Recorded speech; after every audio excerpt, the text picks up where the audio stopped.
Qu'est-ce que vous avez vu alors? Parce que il y a des choses, on en a parlé hors antenne, et j'ai vu, il y a eu des choses quand même auxquelles vous avez assisté, vous le dites, et c'est important de mesurer effectivement, et vous prenez la responsabilité de tout ce que vous dites, et vous avez vu des choses assez terribles, je crois. Tout à fait. Alors je vais assumer totalement ce que je vous dis. Moi, sur place, j'ai été témoin de crimes de guerre. J'ai vu beaucoup de crimes de guerre. Les seuls crimes de guerre que j'ai vus pendant les jours où j'étais sur place ont été perpétrés par des militaires ukrainiens. Et non pas par des militaires russes. Ce qui ne veut pas dire que... Ce qui ne veut pas dire exactement, voilà, j'allais y venir, oui. qu'il n'y a pas de crimes de guerre russes, mais il y en a aussi ça. Au niveau ukrainien. Vous avez assisté... Et on n'en parle pas.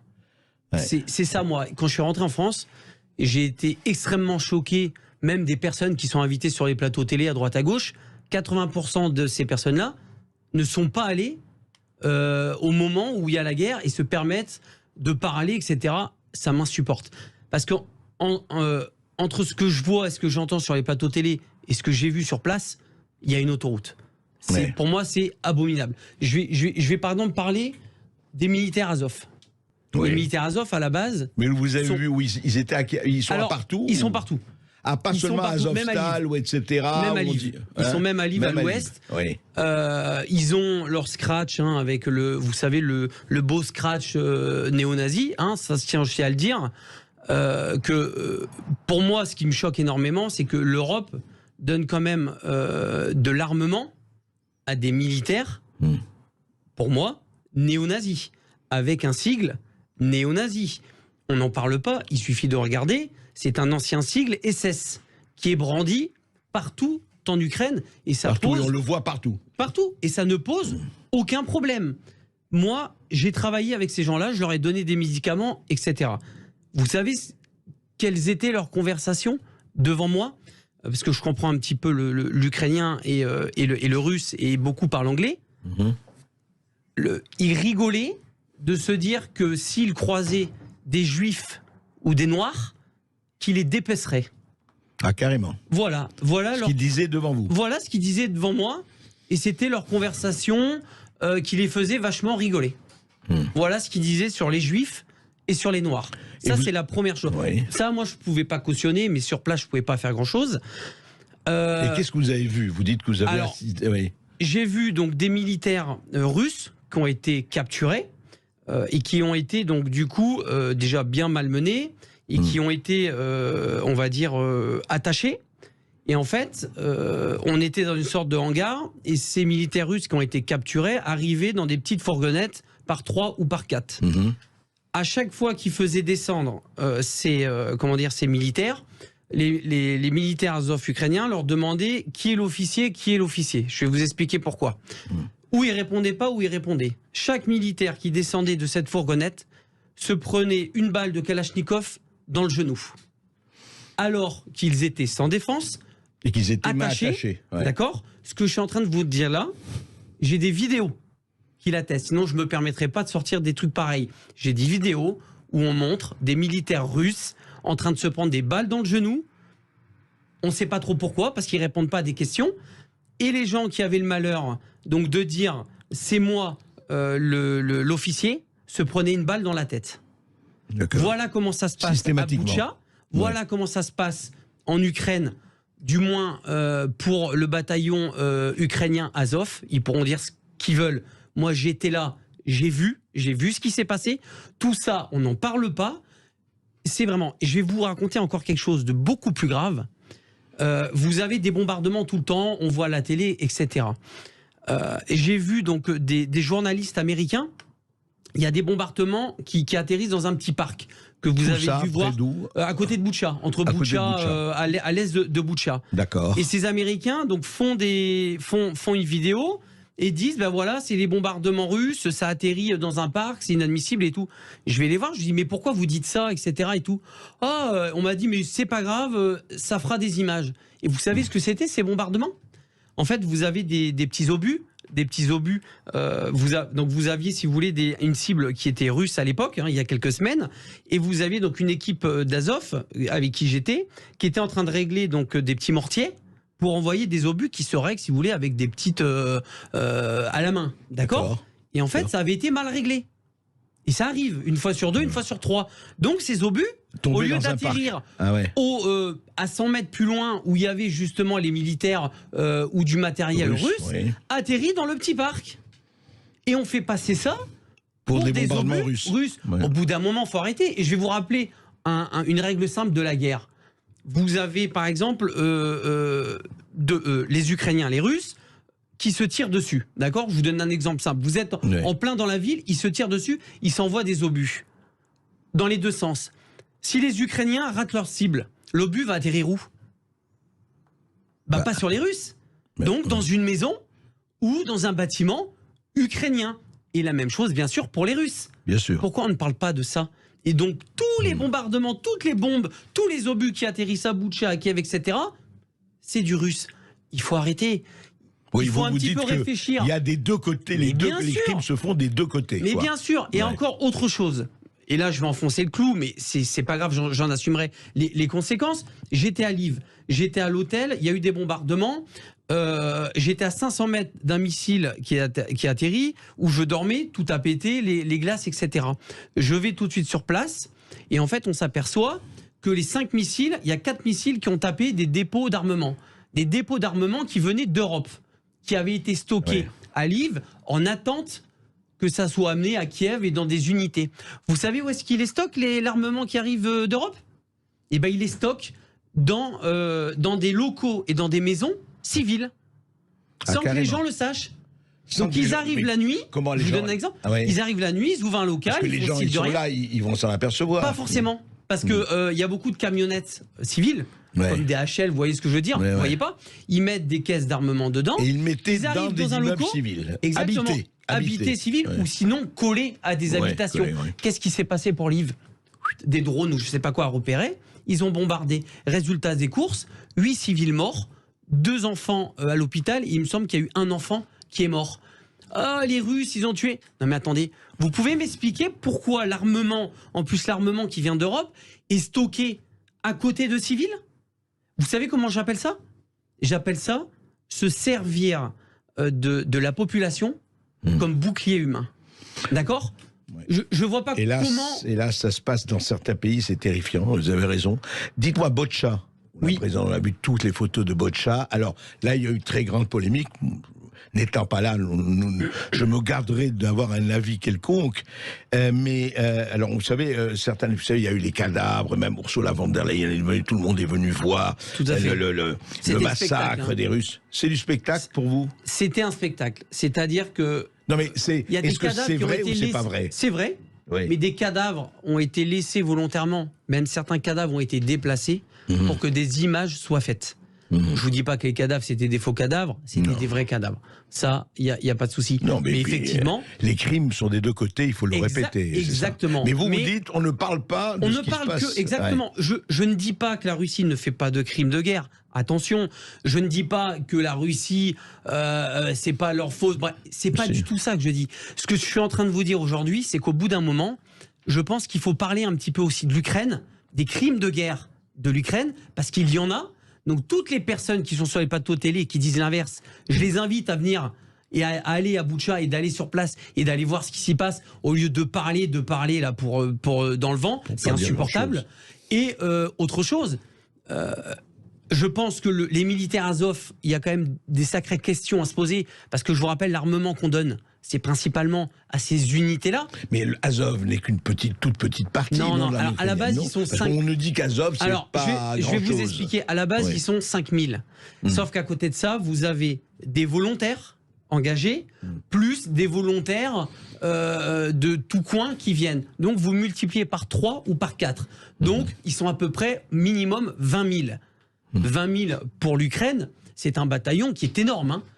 Donc, et ils sont répartis un petit peu à droite à gauche, avec leur super logo néo-nazi dans toute l'Ukraine, ça dérange personne, et ils récupèrent des armes de l'Europe avec un sigle néo-nazi SS, et après vont commettre des crimes de guerre. Je vous le dis, moi j'ai été militaire. Quand je vois un jeune de 19 ans, russe ou d'un autre pays, qui se fait prendre 2 balles dans le genou, alors qu'il s'est rendu, qu'il a les mains attachées, et qui répond pas, on le laisse se vider de son sang, ça s'appelle un crime de guerre, ça. D'accord ?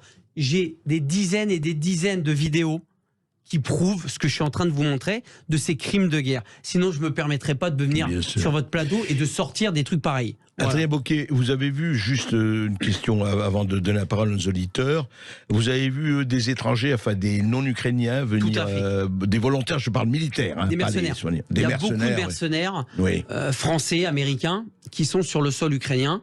Vous dites mercenaires ou moi, volontaires je dis mercenaires parce que vous militants parce qu'il y a peut-être des militants qui viennent par conviction. Les deux. Les deux, mais moi, j'ai vu surtout des groupements mercenaires, donc des groupements autonomes. C'est-à-dire que vous pouvez avoir 5-6 mercenaires américains, français, qui sont ensemble, qui ont des armes que l'Ukraine leur donne avec des autorisations, et ces gens-là font certaines choses sous ordre de certaines personnes en Ukraine, etc. Non, ça, c'est la réalité. Ça existe, oui. C'est c'est ce qu'on appelle, pour moi, des groupements mercenaires sous influence, quoi, d'une certaine manière. En tout cas, ça, vous ne vous attendiez pas à voir ça quand vous êtes parti? Non, je ne m'attendais pas à ça. Et surtout, je tiens à terminer, avant de revenir, j'ai été retenu, donc c'est-à-dire retenu, enlevé, pendant une dizaine d'heures, par des militaires Azov. Ils ont tout fouillé, mon téléphone et tout. Pourquoi? Pour voir si j'avais des choses. Je pense qu'ils me suspectaient. Justement, ils savaient que j'avais vu certaines choses, etc. Et à force de faire un réseau, je pense que certains avaient peut-être... Ils voulaient voir si ce que je disais était bien vrai. Il n'y a pas eu de souci parce que l'humanitaire, tout ce que je faisais était réel. Donc ils ont fait les vérifications et après ils m'ont relâché, ça s'est bien passé. Mais j'ai quand même dû être exfiltré en Slovaquie par mesure d'urgence. Le ministère des Affaires étrangères a été mis au courant de ce qui s'est passé. Donc j'ai été exfiltré en Slovaquie, puis ramené en Pologne, et après j'ai pris un avion à Cracovie pour revenir en France. Et au jour d'aujourd'hui, je ne peux plus mettre les pieds en Ukraine, et encore moins avec ce que je viens de vous dire aujourd'hui, ce qui est logique. Mais voilà, c'est la réalité. Et moi, j'aimerais que ce soit plus des gens comme moi ou d'autres qui sont allés sur le terrain et qui ont vu les choses. Plutôt que d'autres. Voilà, et je tiens bien en tout cas, vous assumez, de toute façon, c'est très clair et cohérent, vous assumez tout ce que vous dites. Et je peux prouver tout ce que je viens de vous dire. C'est surtout ça le plus important. Vous avez les vidéos pour le dire. Exactement. On va en parler, notamment de cela, notamment de votre livre, de Lève-toi et marche, avec nos auditeurs. Et je sais déjà que ces révélations vous font réagir. Vous nous appelez au 0826 300 300. À tout de suite. Le parfum Terre de France, 100% des bénéfices au service de notre pays, présente... Ici Sud Radio. Les Français parlent au français. Je n'aime pas la blanquette de veau. Je n'aime pas la blanquette de veau. Sud Radio Berkov dans tous ses états. Avec Mathieu qui nous appelle de Seine-et-Marne. Bonjour Mathieu. Bonjour Mathieu. Bonjour Augustin, bonjour André et bonjour à votre invité, Adrien. Bonjour. Et merci pour sa courageuse intervention. Merci. De par son vécu, on peut dire que c'est un miraculé, puis aussi de son de son reportage par rapport à la situation en Ukraine. Moi, je voulais intervenir parce que c'est vrai que je trouve qu'on est dans... C'est exacerbé depuis 2 ans, on est rempli de paradoxes et dans un environnement assez hostile, on va dire. Et il y a la citation de Paul Valéry qui est pas mal, qui dit que la guerre, c'est un massacre de gens qui ne se connaissent pas, au profit des gens qui se connaissent mais ne se massacrent pas. Ne se massacrent pas, oui. Et malheureusement, je pense que j'ai une pensée pour les Ukrainiens et tous les peuples qui souffrent, parce qu'eux, ils se retrouvent dans une situation au milieu de tout ça. Et du coup, j'avais une question pour Adrien. Allez-y. Qu'est-ce qui justifierait le fait que, justement, on ne parle pas du régime Azov, donc finalement de néo-nazis? Et pourquoi on a un traitement aussi comme une propagande, en tout cas où on nous vend... Pourquoi il y a 2 poids 2 mesures? Voilà. C'est ça, exactement. C'est une très très bonne question. Je me la suis posée moi-même et je me la pose encore aujourd'hui. Moi, je pense que ça dérange. Je pense que ça dérange énormément l'opinion publique. Et je pense surtout que parler de ce que je viens de dire, en fait, n'irait pas dans le sens... médiatique qui a été créé pour moi depuis plusieurs semaines et plusieurs mois, qui est de vraiment on va dire, de faire passer la Russie vraiment abominable et l'Ukraine un petit peu pour les pauvres. Enfin, oui, sauf que Adrien, c'est la Russie qui a quand même envahi l'Ukraine, il ne faut pas l'oublier. Mais ce que je veux dire, c'est que effectivement, et vous l'avez très bien dit, la population, elle, subit cette situation qui est pour rien. Le peuple ukrainien, et j'y suis allé pour ça, hein, et j'ai sauvé des vies au niveau de la population exactement pour ça. Mais il faut aussi pas oublier justement qu'il est pour moi inadmissible de donner des armes à des militaires qui prônent un patch néo-nazi, qui font des actes de crimes de guerre que j'ai vus filmer, etc. Ça pour moi c'est tout à fait scandaleux et on doit en parler. Et c'est pas possible que l'État, même si elle nous écoute aujourd'hui, laisse faire. Et j'espère que derrière vous et derrière Sud Radio, il y aura d'autres médias qui vont un petit peu se pencher sur ça. Mais ouais, je pense que c'est très compliqué.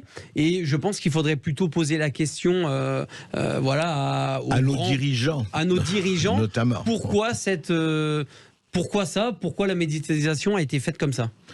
Merci Mathieu pour votre appel. Nous sommes avec Sébastien. Bonjour Sébastien. Bonjour Sébastien. Bonjour à tout le monde, merci de me recevoir. J'aurais juste 2 points si possible. Alors un petit point financier, donc j'ai des actions Gazprom depuis 15 ans qui avaient une valeur de 11 €, j'en ai une certaine quantité, donc je souhaitais en racheter à 50 centimes. Et ma banque m'a interdit, il m'a dit que je ne pouvais pas le faire suite aux sanctions européennes. Donc ce qui veut dire que moi en particulier, je suis sanctionné, privation de liberté, et finalement d'utiliser mon argent comme je le souhaite pour peut-être améliorer le quotidien. Ce que j'aurais aimé savoir là-dedans, c'est est-ce que ces sanctions ont été prises de manière légale, sachant que depuis Boutcha, ça a été accéléré. Est-ce que toutes les procédures ont été respectées? Est-ce qu'un collectif a été mis en place? Des avocats travaillent dessus. Et le deuxième point, André, si je peux me permettre. Le deuxième point, et après je vous laisserai finir, c'est au lieu d'interdire certains médias, comme on l'a vu, je pense que certains généraux, j'ai été militaire moi aussi à l'école militaire d'Haute-Montagne, pendant 17 ans, j'étais formateur. Certains militaires devraient avoir leur devoir de réserve bien ancré dans le cerveau, devraient arrêter de parler, devraient rester factuels et ne pas servir les intérêts, comme on dit, otaniens ou de l'État. Et ce que j'ai envie de dire à Adrien, c'est que s'il a vraiment des vidéos, et que ces vidéos soient diffusées, parce que finalement, il y en a quand même marre d'être pris pour des ânes. Voilà. Ouais. Très bien, Mathieu, oui, c'est clair ce que vous avez dit. Je crois que il y a alors juste, je n'ai pas moi la réponse exacte non, par rapport à ce que vous avez dit sur les sanctions. Bah écoutez, le gouvernement a décidé, l'Europe a décidé et le gouvernement a suivi, français et puis l'autre, de faire ces sanctions. Effectivement, ce que votre banque vous a dit fait partie des sanctions. Et je n'ai pas de jugement évidemment ni moral ni des valeurs là-dessus, mais c'est une décision gouvernementale qui a été prise un peu partout, en tout cas en Europe. Et évidemment, on voit très très bien, et nos économistes en début d'émission l'ont dit, que en fait, ces sanctions n'ont absolument pas appauvri la Russie aujourd'hui, bien au contraire, avec le rouble qui est à la hauteur où il est. Et pour le reste, effectivement, c'est ce que j'appelle des sanctions à double jeu. Mais vous savez, il y en a qui jouent aux échecs avec 10 points d'avance, et il y en a d'autres qui jouent à la canasta ou à la belote. C'est pas tout à fait la même chose. Voilà. Merci Sébastien, et nous sommes avec Patrick qui nous appelle des Landes. Bonjour Patrick. Oui, bonjour Patrick. Oui, bonjour André, bonjour Adrien. Bonjour. Je vous appelle parce que je suis un frère d'armes à Adrien, plus ou moins, puisque j'ai servi 30 ans dans les parachutistes, et je voulais simplement, dans un premier temps, témoigner toute mon admiration en ce qui le concerne, puisqu'il fait partie de ces gens qui ont des valeurs encore, et ça ne m'étonne pas dans ce métier que nous avons pratiqué tous les deux, et qui témoignent de choses sur le terrain.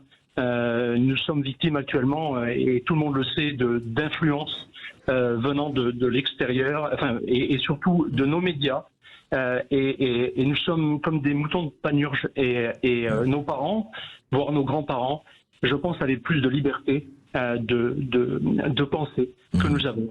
Moi, je veux juste dire que j'étais à Sarajevo il y a quelques années, et qu'il avait été présenté, les méchants avaient été désignés, et les méchants étaient les Serbes. On retrouve un certain parallèle avec ce qui se passe en Ukraine, et les gentils étaient les Bosniaques. Or, quand nous étions sur le terrain, nous apercevions que les crimes étaient commis de part et d'autre, et ils étaient aussi terribles du côté bosniaque que du côté serbe. Et voilà, et c'est toujours pareil, c'est la retransmission des éléments du terrain sur l'opinion. Voilà, tout simplement. Oui, merci Patrick. Effectivement, le fait d'être sur le terrain vous donne quand même une autre, je dirais une autre appréhension. Et puis enfin, la réalité, quoi. La réalité, elle n'est pas sur un fauteuil de médias. Ce qui est hallucinant, c'est l'écoute et surtout la médiatisation qu'on donne à des personnes là qui sont depuis des semaines et des semaines sur les plateaux télé, etc., qui ne sont pas allés sur le terrain ou qui y sont allés avant la guerre et qu'on écoute. Avec la bouche ouverte, c'est pas possible. C'est pas possible. Il faut écouter des gens qui sont allés sur place, comme moi et comme bien d'autres. Il faut arrêter d'écouter justement les bien-pensants là, en disant les méchants. Non, il faut aller voir la réalité. Et la réalité, c'est pas du tout ce qui est dit depuis des semaines sur les plateaux télé. Je suis désolé. Et ce qui est bien, c'est qu'aujourd'hui, je peux le prouver. Et on se retrouve dans un instant avec vos appels au standard. Ici Sud Radio. Les Français parlent au français. Les carottes sont cuites. Les carottes sont cuites. Sud Radio Berkov dans tous ses états. Et une surprise pour vous, Adrien, au standard, avec Jérôme qui nous appelle de Biarritz. Bonjour Jérôme. Oui, bonjour Jérôme. Bonjour Monsieur Berkov. Salut mon Did. C'est Barbu ? C'est ton Barbu, ça va Did? Comment tu vas, poulet? Ça va? Ça va impeccable, ça va impeccable. Monsieur Berkov, bon, dans tous les cas, je ne vais pas rentrer dans votre débat ce qui est l'année de l'Ukraine, comme l'a dit si bien Adrien, quand on ne connaît pas. Hein, on n'en parle pas, mais je voulais surtout, le but de mon appel, c'était d'apporter de la force pour tout ce que tu fais. Merci. On t'a vu en bas, personnellement, on t'a vu avec ta canne, et on t'a vu te relever. Voilà, et maintenant tu rends ce qu'on t'a donné, et voilà. C'est bien, je voulais juste te donner de la force, mon ami. Merci beaucoup, je te fais une grosse bise. Pour ton association, j'invite tout le monde à aller sur Facebook, sur Amgens, voilà, et de participer pour que ça continue à avancer dans le bon sens. Merci Jérôme pour votre appel. Merci beaucoup mon poulet. Merci à tous, à bientôt. Allez, et avec Olivier qui nous appelle du Val-de-Marne maintenant. Olivier, bonjour. Bonjour André, bonjour Monsieur Boquet. Bonjour. Je tiens à féliciter Monsieur Boquet, c'est un immortel, c'est un chat à 9 vies parce qu'il revient de très loin. Il n'y en a pas beaucoup, donc qui garde espoir et qui croque la vie à pleines dents le mieux qu'il peut. Je le souhaite de tout mon cœur. Concernant ce qu'il a dit sur l'Ukraine, moi je suis totalement d'accord. Il faut comprendre une chose, il y a eu un article dernièrement dans Boulevard Voltaire sur est-ce que l'opinion italienne est en train de changer d'avis sur ce qui se passe en Ukraine, et il y a un général italien qui est en train d'expliquer que c'est pas une guerre entre Zelensky et Poutine, c'est une guerre entre Poutine et Biden, et Zelensky est une marionnette qui, quoi qu'elle fasse, se fait freiner systématiquement par Biden. Biden a beaucoup de choses à se reprocher. Moi, je pense qu'il a des casseroles, comme on le sait, avec son fils. C'est un faucon, faut clairement dire aux États-Unis en termes de politique. C'est quelqu'un qui a toujours été anti-russe, anti-URSS. Il connaît bien géopolitiquement l'URSS, parce qu'il l'a étudié fortement, mais c'est quelqu'un qui est un fouteur de merde, faut clairement le dire, et il l'a fait quand il était vice-président parce que il n'en a rien à faire de savoir des victimes des bombardements américains. Il a quand même un sacré panel de casier judiciaire là-dessus au niveau des victimes, et il n'en a rien à faire, je le dis clairement. Donc pour lui, une guerre de plus, ça l'importe peu, du moment que ça fait marcher l'industrie de l'armement. Il faut savoir que... Et puis le gaz de schiste, n'oubliez pas le gaz de schiste. Il faut remonter très loin. Eisenhower avait dit une chose, hein, méfiez-vous du complexe militaire industriel. Comme on dit, Trump ne l'a jamais fait fonctionner parce qu'il n'a pas provoqué de guerre, et Biden est tenu est lié par différents mouvements de pression, en l'occurrence. Olivier, on ne va pas refaire la géopolitique complète. Je suis d'accord qu'on ne montre pas la vérité. La division Azov, Bandera et tout l'historique est réalité. Et pourquoi l'Europe, l'Union européenne soutient le régime de Zelensky? Il y a des aspects historiques, faut être clair et net. On est des pyromanes, on a des dirigeants pyromanes qui vraiment veulent nous emporter dans une guerre et qui ne nous concerne pas. On peut dire que évidemment c'est triste ce qui se passe. Oui, on peut dire quand même que la Russie a envahi l'Ukraine. Hein. Faut pas l'oublier quand même. Faut pas l'oublier, mais 30 ans d'irrespect et chaque fois que Poutine voulait faire des négociations, on lui envoyait des insultes dans la face, et il a dit terminer la récréation diplomatique. Il y avait aussi, il faut le savoir, les bombardements dans le Donbass des populations russophones. 2014. Voilà, faut pas oublier les 14 000 morts russophones en 8 ans au niveau du Donbass. que personne n'en a parlé pendant 8 ans. Il faut comprendre aussi qu'à un moment, il y a eu un point sur la table. Bon, ça a pris des proportions, je pense, au-dessus du Donbass. Mais il ne faut pas oublier ces 14 000 morts russophones sous le Donbass. Qu'aurait fait Macron s'il y avait eu 14 000 Français morts dans un pays autre? Peut-être qu'il aurait fait la même chose. Donc, il faut quand même se poser les bonnes questions et savoir aussi l'histoire réelle de l'Ukraine. Et je tiens à rendre hommage à quelqu'un qui est allé sur le terrain, enfin en tout cas que nous avons reçu ici à 2 reprises, qui est Anne-Laure Bonnel, qui est une journaliste française, qui est allée dans le Donbass et qui est allée déjà en 2014, etc. et qui a raconté ce qui très bien passé. Et c'est vrai qu'ils ne sont pas nombreux. Il y a Adrien Bouquet, il y a Anne-Laure Bonnel, il y a quelques-uns, mais voilà, c'est important aussi. Et on ne sait pas si vous êtes allé en Ukraine, Emmanuel, mais vous nous appelez de Pessac. Bonjour Emmanuel. Bonjour Emmanuel. Bonjour Adrien, bravo pour votre combat. Merci André de me donner la parole. Je vais être rapide parce que c'est la fin et puis je pense qu'il y a encore beaucoup de choses à développer. Simplement, il faut se rappeler quand même que avant que Poutine intervienne, les plus gros des troupes ukrainiennes étaient quand même massées aux frontières du Donbass, même depuis 14 ans bien sûr, mais là il y avait quand même une grosse partie des troupes ukrainiennes massées sur cette frontière. Donc on peut imaginer qu'ils étaient prêts à intervenir de toute façon. Je pense que, comme vous l'avez dit à l'instant, ni la France ni les États-Unis auraient accepté une telle massification de troupes à ces frontières sans intervenir à un moment. C'est là. Rappelons-nous les missiles de Cuba en 63, Kennedy et Khrouchtchev, bien sûr. Exactement. Et il y a quelqu'un qui en parle très bien aussi, que vous pourriez éventuellement un jour interviewer, c'est monsieur Xavier Moreau, qui est un ancien Saint-Syrien qui vit en Russie, qui tient un blog qui s'appelle Stratpol et qui explique bien justement les objectifs. Moi, ce que je trouve indécent, c'est effectivement le double poids deux mesures, le fait qu'on fasse passer effectivement les Ukrainiens pour des sauveurs, et quand on voit l'état de Zelensky dans ces quelques vidéos, ça fait un peu peur. Donc voilà, je vais pas vous retenir plus longtemps. Je finirai juste sur une citation d'Hemingway qui date de 1935. Donc on est un peu dans des périodes malheureusement qui y ressemblent. C'est la première panacée pour une nation mal dirigée est l'inflation monétaire. La seconde est la guerre. Les deux apportent prospérité temporaire et destruction indélébile. Les deux sont le refuge des opportunistes économiques et politiques. Je pense qu'on est en plein dedans. À retenir cette citation d'Hemingway. En tout cas, merci pour votre courage, monsieur Andrien, et vous aussi, monsieur Berkov, pour donner la parole justement à autre chose. Merci. Bonne journée.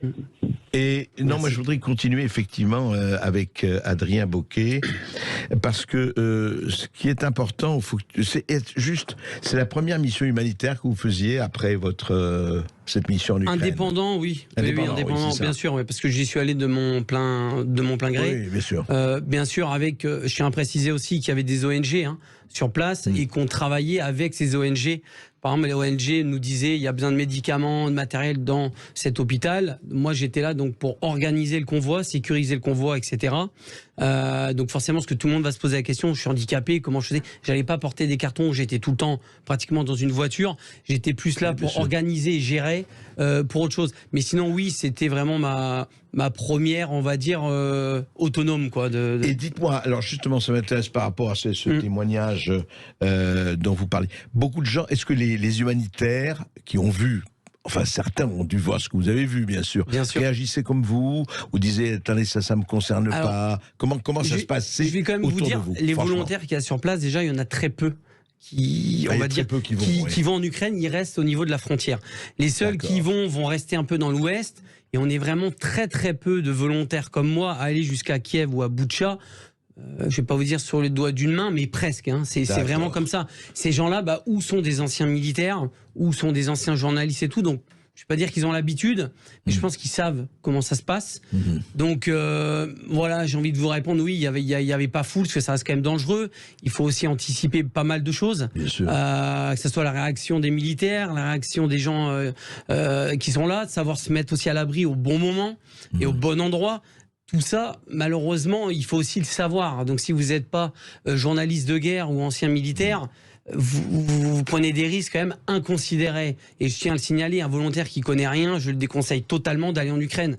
Il faut un minimum de billets pour aller sur un terrain en guerre. Ça, c'est clair et net. Et d'être entouré et d'avoir les bons contacts. Ça, c'est la base. Et c'est vrai qu'il y a des journalistes qui vont en Ukraine, qui y vont, et salut à eux. Après, effectivement, il faut dire ce qu'on voit, quoi. Et ce que vous posez à Adrien Bouquet, on va revenir un peu sur votre livre à la fin, mais c'est qu'au fond, faut partir sans préjugés. Il faut avoir question à tout. Il faut partir. Faut pas être je suis tel dans tel camp ou dans tel camp. Je regarde. Moi, je suis parti à la base pour sauver des vies, femmes, enfants, réfugiés, les aider. J'ai des compétences ukrainiens, principalement ukrainiens. Ouais. J'avais des compétences médicales, donc je les mettais en œuvre. On a même fait des formations.